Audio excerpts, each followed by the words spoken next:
दोस्तों, हीरे की दुनिया की जब भी बात होती है तो दुनिया का सबसे मशहूर हीरा कोहिनूर की बात जरूर होती है। इस हीरे से भारत का इतिहास, मान सम्मान सब जुड़ा है।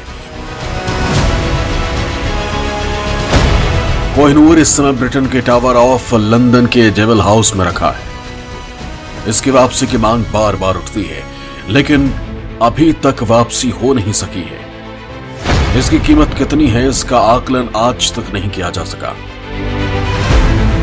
कहते हैं कि कोहिनूर दुनिया का सबसे कीमती हीरा है, जिसकी कोई कीमत नहीं है। कोहिनूर हीरा कभी किसी ने खरीदा ही नहीं। यह हमेशा या तो लड़ाई में लूटा गया या किसी एक राजा द्वारा दूसरे को तोहफे में दे दिया गया। यह हीरा जितना प्रसिद्ध रहा उतना ही शापित भी माना गया। इस हीरे के लिए न जाने कितने खूनी संघर्ष हुए। कहा जाता है कि इस हीरे पर उस हीरे का श्राप लगा है जिससे इसे चुराया गया था। आखिर ऐसा क्या हुआ था जिससे ये खूबसूरत हीरा खूनी बन गया, और क्या भारत को अपनी संपत्ति वापस मिल सकेगी? इस वीडियो में आप इस बारे में जानेंगे, तो वीडियो को बिना स्किप किए लास्ट तक जरूर देखिएगा।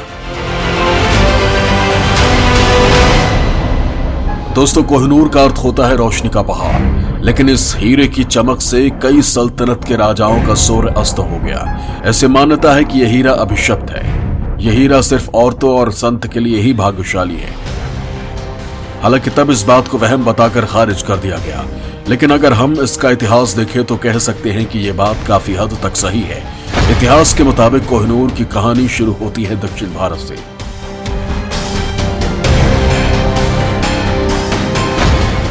ये यहाँ आंध्र प्रदेश में गोलकुंडा की खदान से मिला था। वैसे तो गोलकुंडा की खदान से और भी कई कीमती हीरे मिले थे, लेकिन कोहिनूर सबसे कीमती हीरा था।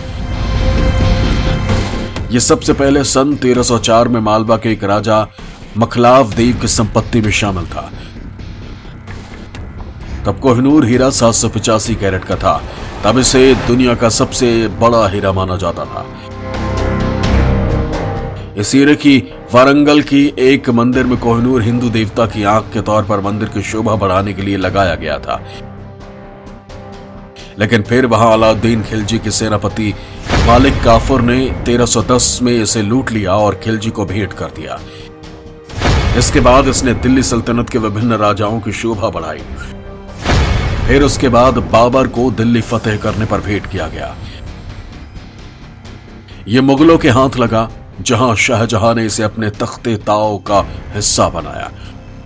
शाहजहां के बाद यह हीरा औरंगजेब के पास चला गया, जहां औरंगजेब ने इसे खूबसूरत बनाने के लिए तराशने के लिए बोरजिया को बुलाया। बोरजिया ने इसे इस तरह तराशा जिससे यह हीरा 186 कैरेट ही रह गया, जिससे नाराज होकर औरंगजेब ने उसे सजा के तौर पर जुर्माना लगा दिया। इसके बाद कई सालों तक कोहिनूर मुगलों के शान रहा।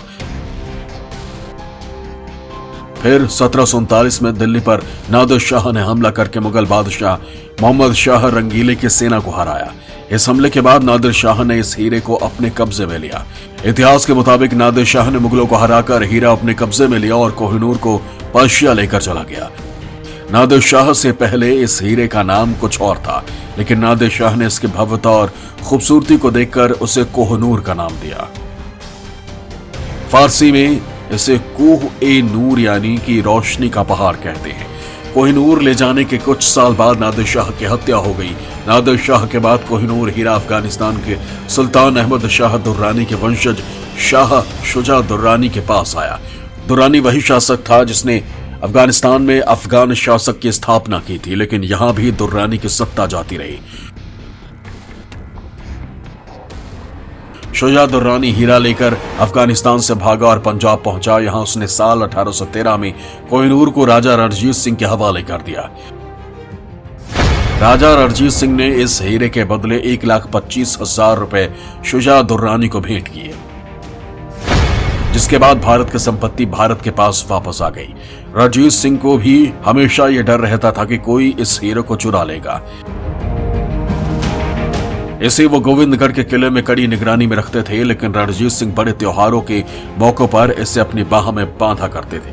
कहा जाता है कि जब यह हीरा एक जगह से दूसरी जगह ले जाया गया तो इसे ऊंट की पीठ पर एक बैग में बांध कर ले जाया जाता था। इसके साथ ही ऐसे ही 39 ऐसे ही ऊंट बैग बांध कर चलते थे, जिससे ये किसी को भी ना पता चल सके कि आखिर हीरा किस ऊंट पर है। कुछ दिन बाद राजा रणजीत सिंह की भी मौत हो गई। मरने से पहले राजा रणजीत सिंह ने इस हीरे को पुरी के जगन्नाथ मंदिर में भेंट करने की बात कही, लेकिन रणजीत सिंह की मौत के बाद उनके कोषाध्यक्ष बेली राम ने हीरा मंदिर में दान नहीं दिया। जब ये बात रणजीत सिंह के बेटे खड़क सिंह को पता चली तो उन्होंने कहा कि यह हीरा किसी की संपत्ति नहीं है, बल्कि ये पंजाब की धरोहर है। रणजीत सिंह की मौत के बाद यहां बहुत बदलाव हुए। यहां के प्रधानमंत्री दया सिंह ने हमला करके खड़क सिंह को कैद में डाल दिया, जिसके बाद रणजीत सिंह के भाई शेर सिंह राजगद्दी पर बैठ गए, जिसके बाद यह हीरा शेर सिंह के पास चला गया। वहीं प्रधानमंत्री दया सिंह के भाई गुलाब सिंह के बाद जम्मू कश्मीर के राजा बने। फिर शेर सिंह पर भी अजीत सिंह ने हमला कर दिया, लेकिन दया सिंह के बेटे हीरा सिंह ने अजीत सिंह की हत्या कर दी।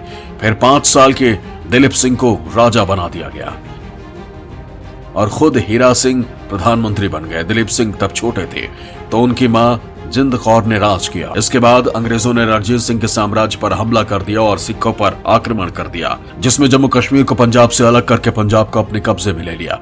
इसके साथ ही दिलीप सिंह को भी राजगद्दी से हटा दिया और अपनी मां से अलग कर दिया। तब कोहिनूर को दिलीप सिंह अपने ब्रेसलेट में पहना करते थे, लेकिन आक्रमण में सिखों को हराकर अंग्रेजों ने कोहिनूर को अपने कब्जे में कर लिया और लंदन भेज दिया। लेकिन इस मनहूस हीरे ने फिर अपना रंग दिखाया। कहा जाता है कि जिस जहाज में इसे लंदन ले जाया जा रहा था उसमें महामारी फैल गई थी। जहाज के कप्तान ने सोचा कि जहाज में सवार सभी लोगों का मॉरिशस में इलाज करवा लिया जाएगा, लेकिन महामारी की बात पता चलने पर मॉरिशस ने जहाज को रोकने से मना कर दिया। जैसे तैसे करके यह हीरा ब्रिटेन पहुंचा, लेकिन जिस दिन यह हीरा यहाँ आया, यहाँ की रानी विक्टोरिया पर हमला हो गया। वही ब्रिटिश प्रधानमंत्री की भी एक हादसे में मौत हो गई। ब्रिटेन में इस हीरे को दिखाने के लिए प्रदर्शनी भी रखी गई। साल 1852 में महारानी विक्टोरिया को लगा कि कोहिनूर हीरे की चमक कुछ कम हो गई है, इसलिए हीरे को दोबारा तराशा गया, जिससे वो 186.16 कैरेट से घटकर 105.602 कैरेट का हो गया। लेकिन इस हीरे को महारानी विक्टोरिया ने कभी नहीं पहना था। वो जब भी इस हीरे को देखती तो उन्हें कुछ अजीब सा महसूस होता था।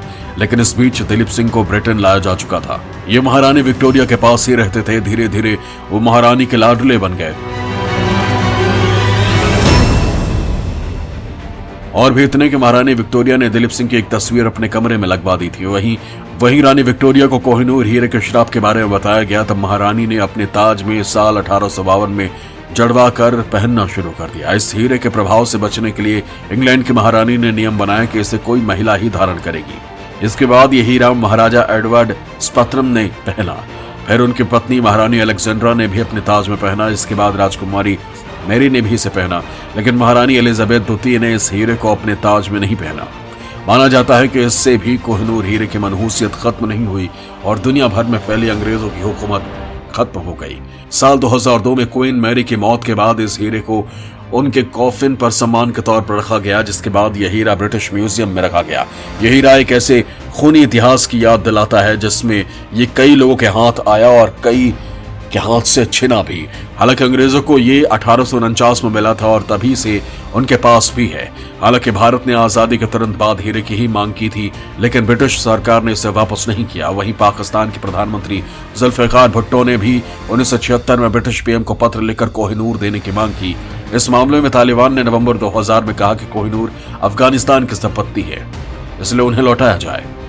लेकिन दोस्तों, जिस तरह से कोहिनूर का इतिहास रहा है उससे यही सही लगता है कि कोहिनूर को वापस भारत नहीं लाना चाहिए, क्योंकि कहीं ऐसा ना हो कि इतिहास खुद को फिर से दोहरा दे।